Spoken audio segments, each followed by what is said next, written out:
Hello people, welcome back to my channel. This is Saadatu and this is Saadatu's Daily. I'm so happy to have you back here. For my new subscribers, you're welcome. The old subscribers, thanks for always coming by to check on me and to watch whatever I have to share with you guys.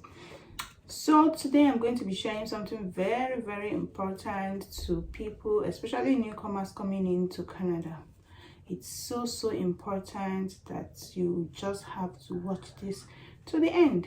So today I'll be talking about tips on finding your new home before you arrive or when you arrive, and also the documentation you'll be needing to rent a place. These are very important discussions you should have or you should research on before you land. So as you all know, I'm a new immigrant to Canada. We moved into Canada some months ago with my whole family, and it's been a very beautiful journey so far. It's been interesting. It has its own ups and downs. It's not perfect system, you know, but it's really been wonderful. And when looking for accommodation, we didn't really have the luxury of having all these tips I'm going to be sharing with you. So I wanted to be prepared. I know for you to be watching this video is either you're about moving to Canada and you're looking for a place, or maybe the video just came to you. But for those that are really looking into getting a space, a rental in Canada, they should really make their research. So let's go right into it. So I'm going to be starting by listing the tips you should adhere to when trying to get a place, and then secondly I'm going to be talking of the documentation you will need while you're applying for your place. So let's go right into it. So first of all, I want to talk about your number of children. It's very important. So if you are migrating to Canada and you have a family, trust me, they'll dictate to you the type of house you will be getting. That's a shock. It's not like where we're coming from, that if you want to rent a place, the landlord doesn't really care how many children you have. If 10 of you are going to be scrambled into one room or so, they don't care. They just want you to pay your rent. But that's the difference with this place. So this place, they'll want to know your number of children. So for my family, for example, we're a family of 5, so husband, wife and 3 children. So we had issues getting accommodation before coming. We wanted to get a place before landing, so we found a lot of houses online, but we kept getting rejections on the houses we chose. And the reason was because we were choosing 2-bedroom flat, you know. We just wanted to conserve the money. Let us get small place so that before we think of buying a place and all that. It doesn't work like that here. So if you have 3 kids with different genders, it is expected that the children should at least be in different rooms. So in our own case, we had to eventually get a 3-bedroom flat, a 3-bedroom duplex, sorry. So because I have a 9-year-old daughter, a 9-year-old, and a son who is 6 years old. So the assumption is that the 2 girls will be in one room, the boy will be in one room, then the husband and wife will be in one room. So that was why it was very hard for us to get houses that was 2-bedroom, because they believe husband and wife will be in one room, then 2 girls and a guy and a boy will be in one room.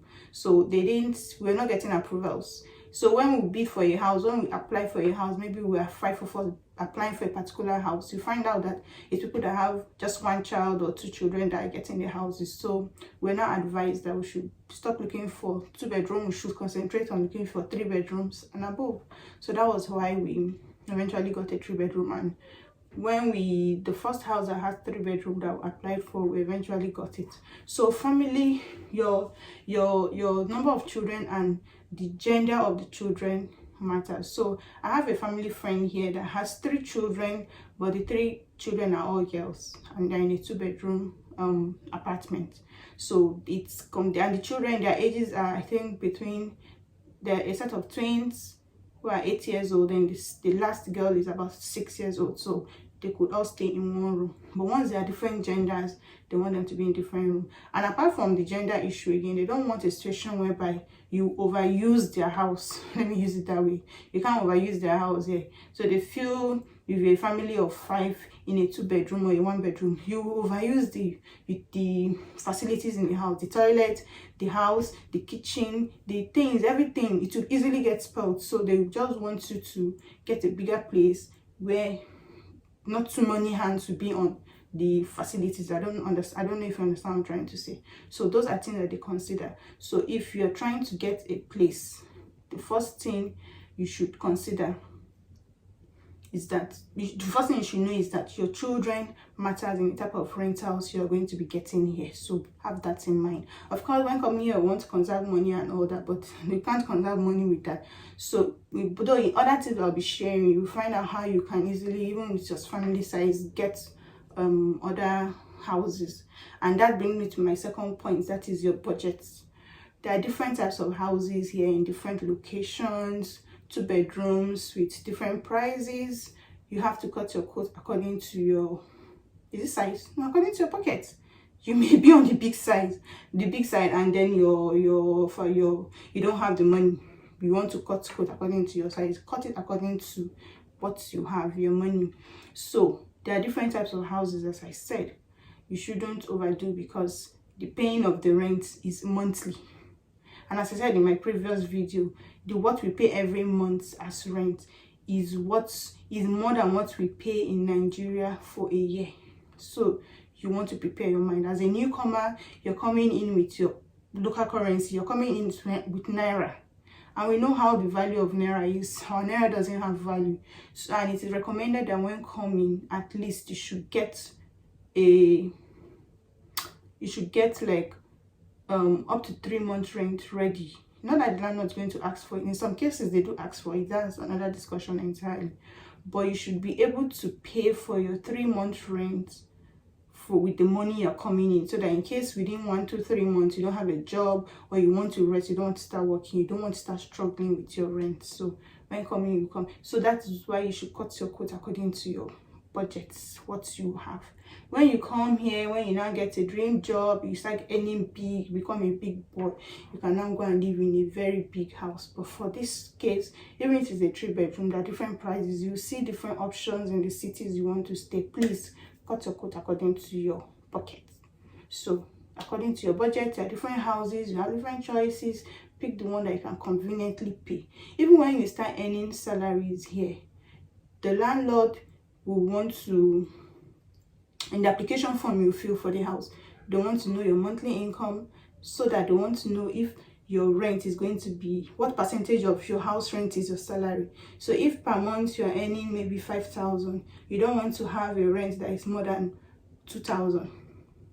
Yeah, that is more than 2,000. So you should comfortably be able to remove your rent from your income. So they really want to know about the income you're earning. So that is why you should pick the one according to your budget. Because again, as a newcomer, the first rent you'll be paying is not just the rent for that month. You'll be paying damage deposit, which is usually half of the rent. So for example, our house that we got is 1,400 every month we pay dollars. So we had to pay 2,100 because we had to add 700 as damage deposit. So the damage deposit is the money you pay when you get a house, so that when you're leaving, if there are any damages you made to the house, either you or your children, they take out of it to refund, to repair the house. If there are any remainder, it is given back to you. So that is them. So the first rent you'll be paying, you're not just paying the rent, you're paying with damage deposit. So you really want to be thoughtful. You really want to consider your budget when you're getting a place. So the third thing again you're going to look at is, if you want to rent a place, think about how close is it to the nearest bus stop, to the nearest train station. You don't want a situation whereby you're living in a place but you have to trek maybe 15-30 minutes to get to a bus stop, maybe when you want to go to your job or you want to go out.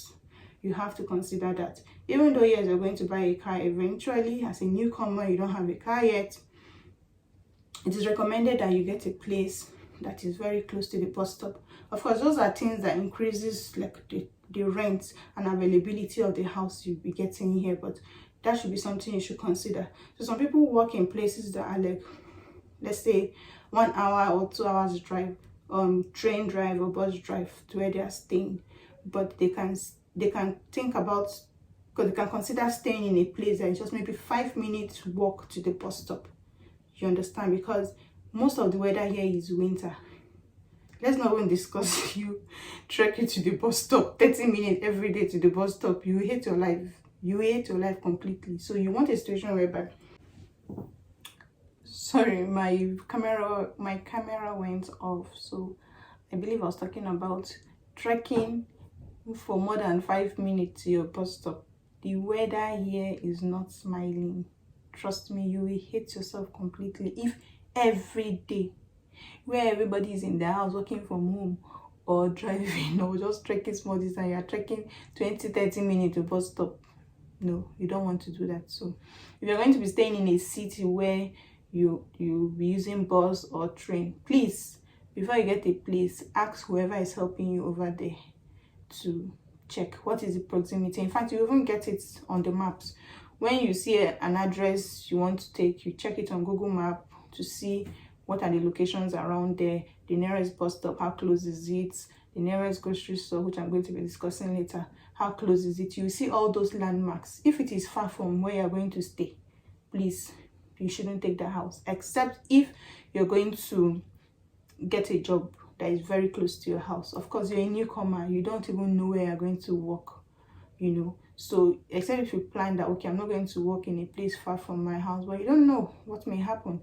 Except if you're already here, you can decide to live close to your workplace, very close. Like my house is like my former job where I was doing, it was around like 6 minutes. That's if the traffic lights cooperate with you, 6 minutes, so you could just drive to the office. So as a newcomer, you don't know the job you are going to be taking, so you don't have that luxury. First of all, what you should consider is the closeness from your house to your bus stop. So the other point I'm going to be talking about again is your choice of school when you have children. How it works here is that you don't just choose any school you want your children to go. Like if you're in Lagos, you are living in the mainland, your children are schooling on the island, or you're living in point A, your children are going to school in point B. No, it doesn't work that way. So the way it works over here is the territory, the region you have your house, it's the nearest school to your house that your children will be going to. That is how it is. That is why before you even get to, when you want to register your children for school, they will need to ask you for your rental tenancy agreement to know the location of your house. So if your house is far from the school, they won't give you, they'll recommend you to the nearest school to your house. So for us, in our own case, before coming, luckily for us, we knew about a school that was recently opened, the newest school in the area I'm staying. So we learned about the school, that it's beautiful, it's nice and all that. And I was like, oh, I wish my kids can go to that school. And luckily when we got our house, when we checked, we got to see that it's very, very close to the school. In fact, very, very close to the school. It's like maybe 5 minutes to the school. So they do that because in case your child have to use school bus, the school bus cannot be roaming around the city in the morning. They go within the axis of your house. That's where the school bus roams around, the different school buses. So, and if your child have to trek to school, it's going to be easy. So you can't, so if you have a choice of the school your child wants to go to from Nigeria, you're already viewing the school, somebody recommended the school to you that this school is nice, or you have your family members that the children are going to that school and you want your children to also be in that school so that they will be familiar, they won't just be newbies in the school, they already have family and all that, then you have to get a house that is close to the school. Yeah, but that is usually rare because with the influx of people in Canada these days, housing is very, very competitive.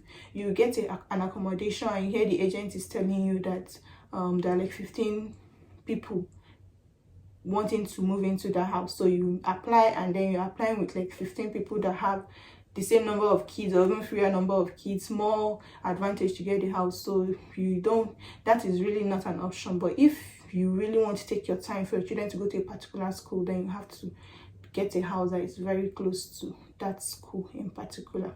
That's very important. So the next point again is your choice of house.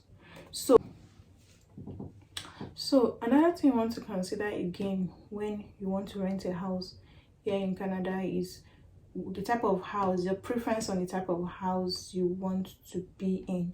So for example, you want to be in a duplex, you want to be in an apartment, you want to be in condos, townhouses is your choice. So you should take your time to really think of the kind of house you want to stay.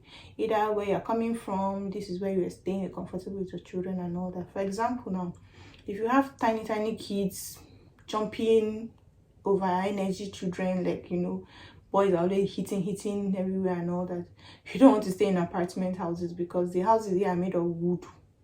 Yeah, wood. All the houses, they build it with wood. So when you're downstairs, you'll be hearing children stomping, boom boom boom boom boom. Even in the house like where I'm staying now, we're staying in a duplex, and when the kids are upstairs, you're downstairs, you can hear them going up and down, boom boom, jumping, climbing the stairs everywhere. So if you're staying in an apartment where you have a neighbor that is just she and her cat, she and her dog, just only her, and you have 3 children that are always, when they wake up like this, the whole apartment will know. The ones downstairs know that your children are up, the one by the left, the one by the right, they're all complaining. You don't want a situation whereby you're always apologizing, or they'll carry your case to landlord and they'll be complaining, and then your children cannot play. Those are things you should consider in apartment houses. That's why you want to stay in townhouses that are detached from other houses, just you and your family. Also, if you're a student, you may want to stay in an apartment, or you may want to stay in condos, which can be very expensive, and you can decide to say, okay, you want to stay in a duplex, just you and your family. The bedrooms are upstairs, you want the sitting room, everything should be downstairs, you know, it's all your choice. So you consider all those when you want to rent a house, and they all come with different prices also, you know. Like apartments are quite affordable, and condos and lands are also expensive. Though it also depends on the location of all those places, but you should consider all those. So here we have, as I said, we have apartments, we have condos, we have townhouses, you know, and all that. So those are things you should make your research on and consider. You also want to think about your neighborhood also. Neighborhood in terms of how close is it to to the grocery stores, to community center, how far is it from main, you know, like locations. Like if you want to go buy this, you want to go buy, how far will it take you to go to all those places? When you're in Nigeria, when you get all those, maybe they give you an address of a vacant house, you can put it on Google Map. You check the nearest locations, the nearest grocery store, the nearest bus stop, the nearest school, the nearest anything. You just get to see how far it is. So those are things you should consider. There are some people that like living in bubbling environment, like they call those kind of places downtown. Over here, you want to stay in places that you get to see people. You consider that. If you want to stay in a very quiet location, like a retirement location where it's not noisy, a new layout, like we were staying in a new layout, not by choice. Me, I like somewhere that is bubbling, but I'll be seeing human beings. This place is too quiet. So where we are staying is a new layout in Manitoba. So all those things are things you should consider before getting a place. So when you get a location, just go to Google Map, put the address, it will pop up with what they call street view. You can see your street, how far is your neighbor to your house, are there trees, are there lakes, are there anything. You can see all those things in the map. Those are things you should consider. Some people, as I said, they like places that are quiet, while some like places that are not noisy but bubbling, more inside the town. You know, they call those places, as I said, downtown. And in some places, those downtown are places that have like high crime rates, sort of, you know. So you have to consider all those things when you want to get a place. So another is if you want to rent with a private landlord, or you want to rent with an agent.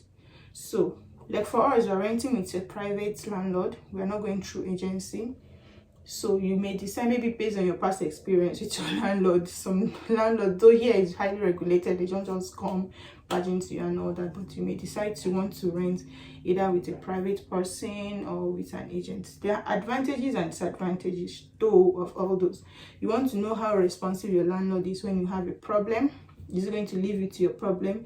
Because when you stay in a house that is managed by agents, they don't want you to give them like bad reviews online or to not get referrals. So whenever you have issues, they easily come out to assist you.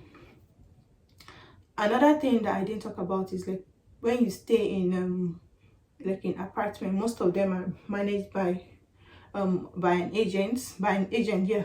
So usually no.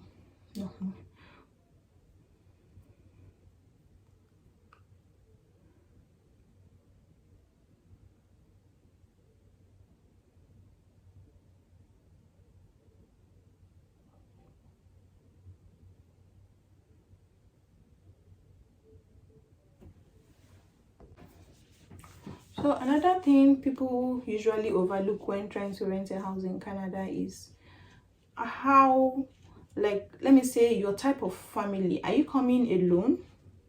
Are you a student? Are you coming alone? If you're married, are you coming alone with the children? Are you leaving your family behind? Are you coming with your husband and all your children? Those are things you should consider. So take for example, I stay in a duplex with 3 bedroom. It's detached, it's semi-detached. I have a neighbor who is attached to me. I have my own driveway. I have my own backyard. When I'm talking about the driveway, when it snows and you have a car, before you drive out, you have to pack your snow. If you are coming alone, like we have people that their husbands are away in Nigeria, they are here with the children. You don't want to stay in such houses, except if you are ready to every morning put your jackets and carry shovel and be packing snow every morning before you can drive out. If you are going to be here with your husband, yes, you can take that challenge and be packing the snow, but you don't want to be the one packing snow. So if you are going to come alone with children, you may want to consider staying in apartment. Why? Because in apartment, issues that have to do with maintenance of the house, maintenance of the facility is handled by the agent. So like when it comes to packing snow, they already have a provision for the government to like come into the apartment areas to pack the snow. When it comes to refuse disposal, it is managed by them. When there are issues, they manage it for you. So you find out that people that live in apartment don't even have concern with issues with snow, like not the cold part, like the packing of the snow and how it obstructs your life, how it covers your driveway and all that. So you may want to consider that. When you want to pack the snow, it's fine, but I tell you, it's no fun. Me, for one, I've not packed it because my husband that does it. I just used to stay and be cheering him on, but I cannot pack the snow, you understand? So you may want to consider all those when you want to rent a house. If you're coming alone with your children, you want to stay in a place that you are not thinking of maintaining the house, where you have issue with the heating, when you don't have to be running up and down, really if your landlord is not even in the town. There are some people that have a house in a particular town, the landlord, he will be in another town. When you have issue, you call before he brings it. The process will be long, but if you're in an apartment, sharp they'll try to resolve the issues you're having. So that is something you should consider also. So I think the last thing you should consider again is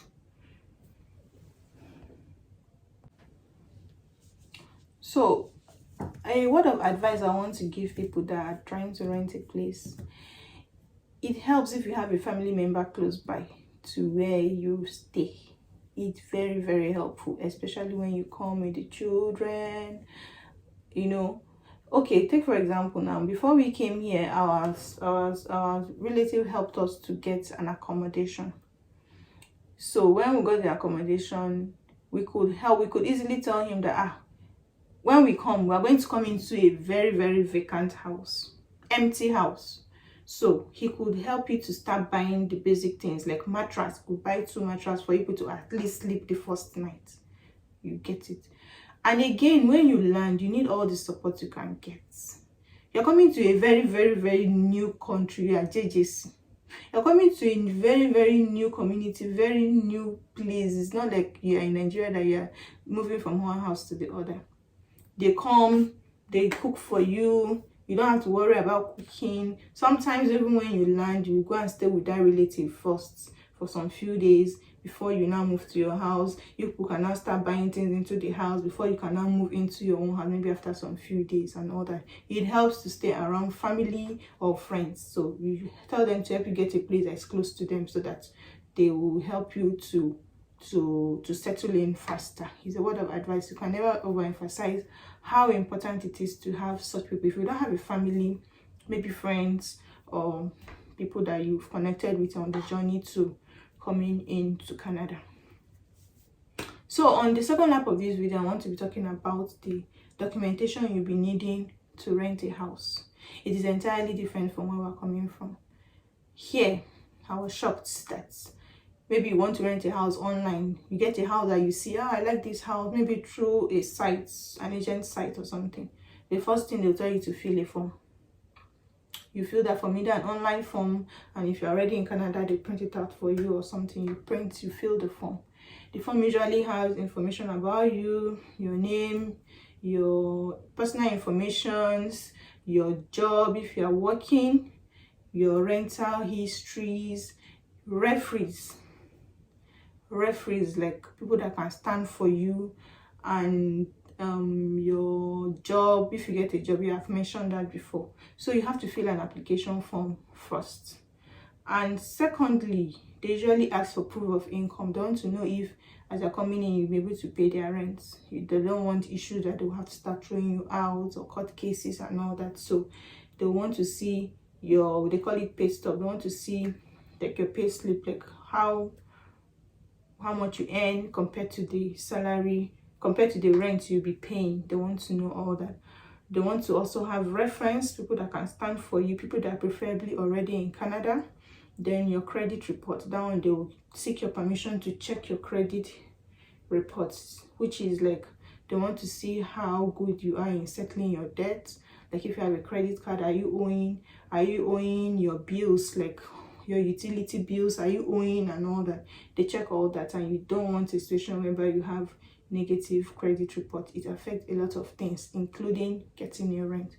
So you may say, I'm a newcomer, I don't have a job and all that, and in some cases I don't even have referees. So it is, if you don't have a job or means of identification or something, you have to get a referee that is ready to stand for you. So it is that referee that they're going to get information from. They want somebody that will stand for someone that has been in the country for a long time, possibly someone that has stayed in that province for a long time. He has good credit reports, he pays his rent, and they have their ways of checking all that. So you need to have something like that. And I also learned that people that cannot provide referees like that, they usually want them to pay rent of maybe 3 months or 4 months upfront, just to secure their rent, just to be sure that this person is not going to default. Especially immigrant, you're just coming in, they don't know what you're coming in with. It's not everybody that comes with a complete proof of fund, even though it's recommended that you come with it, so they may want you to pay 4 months, 5 months, 6 months. I've heard of those, but I've not seen somebody direct, but I've heard that it happens. So those are part of the documentation they will need from you when you are applying. And then when you apply, you submit it to them, they'll go and review it, they do their checks, they check alongside with other people that have applied for that particular house with you. They get to see who is a suitable candidate to give that particular house. So it is not a case of you have your money. I've seen somebody that want to rent my house. Anyhow, we go dig am. After 1 month, you'll be able to, after 1 year, you'll be able to gather money to pay my rent. No, in this place it is different. It is not about that you have the money. They just want to know how creditworthy you are, your behavior. They want to just get to know who they're giving their house to. So it's something you should consider when you're renting a house, that this is how it's going to be. And as I said, housing in Canada is becoming really stressful. You get people that are up to the point that they arrive Canada, they don't have a house. They may have to stay in an Airbnb. Like for us, we had to stay in an Airbnb for 5 days. Why? Because our house was not ready till the 1st of October, and we had already booked our flight for 26 September. we couldn't stay anywhere else, so we just decided to book an Airbnb in another town. So that makes me to even want to like advise people again that you should book your flights when you know that your rent has started running. Like, okay, for example, we made a mistake to book our flight first before even getting a house. Of course, the rate of flights, the flights ticket was increasing, so we had to just peg it down and book our flight. But the thing, what I'm trying to say is that if you're opportune to have a house before coming into Canada, and the house starts reading from the 1st of a particular month, maybe 1st of December, you understand, or 1st of March, you want to book your flights maybe 2nd of March or 3rd of March, so that as you're coming in, you're landing into your house. I don't know if I'm making sense. You don't want to land, then you are waiting for the house to take effect, because trust me, you're not going to enter that house till it is that day that your rent starts running. So we had to stay in an Airbnb in another place. Of course, our relative was ready to like receive us to stay in his place and all that, but we just had to, I wanted to also explore the other town before coming to my own town. So I just, okay, well, let me just book 5 days Airbnb somewhere to just rest, get to do some registrations as a newcomer before moving to our town. So that is an advice. Please book your flights when your rent has started running, maybe a week or some few days. I have families that were lucky when they just landed, they landed into their house. It's very, very, you don't know how interesting and how calming it can be, especially if you don't want to waste money on Airbnb, you don't want to waste money on rent. You have load. A family of 5, the average load you can have is 10 big giant bags of 23 kg. You cannot now carry it, go and stay in hotel for 2 days. You pack your load again, move to your house, or stay in an Airbnb, or go and stay with a family, or you're looking for others. Some people that unfortunately they come, they arrive, they still don't get a house. They have to stay in a hotel, Airbnb, or if they are lucky, they have family friends that they could stay with. You don't want to stay in someone's house and inconvenience them, because you don't even know when you're going to get a house. So it's very important to hasten to get a house before you arrive. It saves a lot of stress. It's really, really straightforward, and it's convenient for the whole family. So I hope I have been able to convince and not to confuse. Anyway, thanks for watching my video. I hope you've learned 1 or 2 things from it. If you have, please click on the like button. If you're yet to subscribe, what are you waiting for? Please subscribe to my channel. Just subscribe so that you can be able to enjoy other interesting things I'll be talking to you about, especially as a newcomer to Canada, or you don't want to see my face again. Please subscribe. It really goes a long way to help my channel. Thank you very much, and see you in the next video. Bye.